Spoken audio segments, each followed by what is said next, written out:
Hello and good day, welcome to our YouTube channel, God's Promises.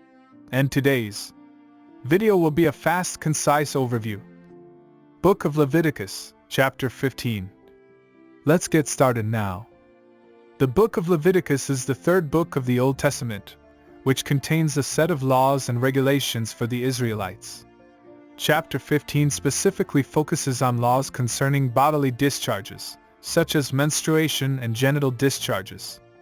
These laws are often seen as peculiar or even offensive in modern times, but they were considered necessary for the health and purity of the community in ancient times. The chapter begins by discussing a man who has a bodily discharge, whether from his penis or elsewhere. The man is considered unclean and must undergo a period of purification before he can rejoin the community.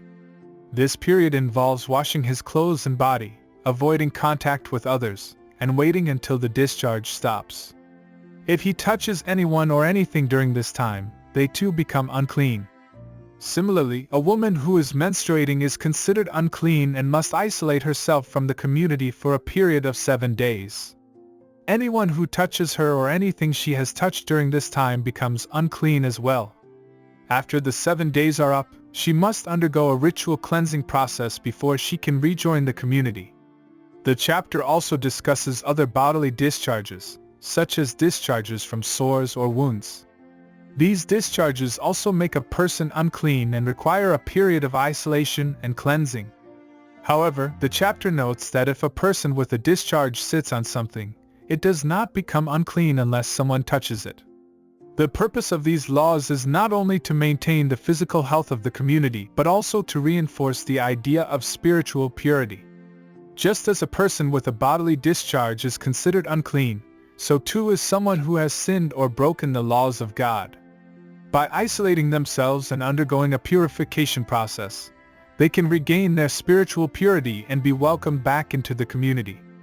From a practical standpoint, the laws in Leviticus 15 also demonstrate the importance of hygiene and cleanliness. While we may not adhere to these specific laws today, the general principles of cleanliness and hygiene are still essential for our physical and spiritual well-being.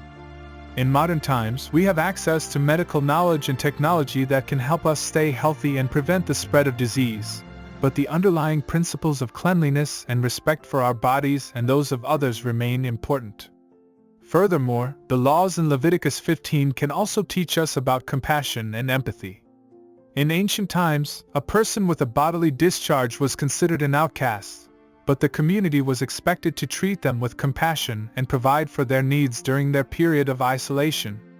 Similarly, in our own lives, we may encounter people who are dealing with health issues or other challenges that set them apart from the rest of the community.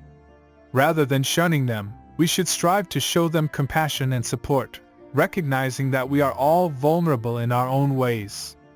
In conclusion, Leviticus may 15 seem like a strange and outdated set of laws to modern readers, but they offer valuable lessons about hygiene, purity, and compassion.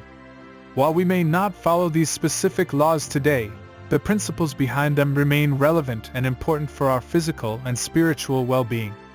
By striving to maintain cleanliness and compassion in our own lives, we can create a healthier, more supportive community for ourselves and those around us.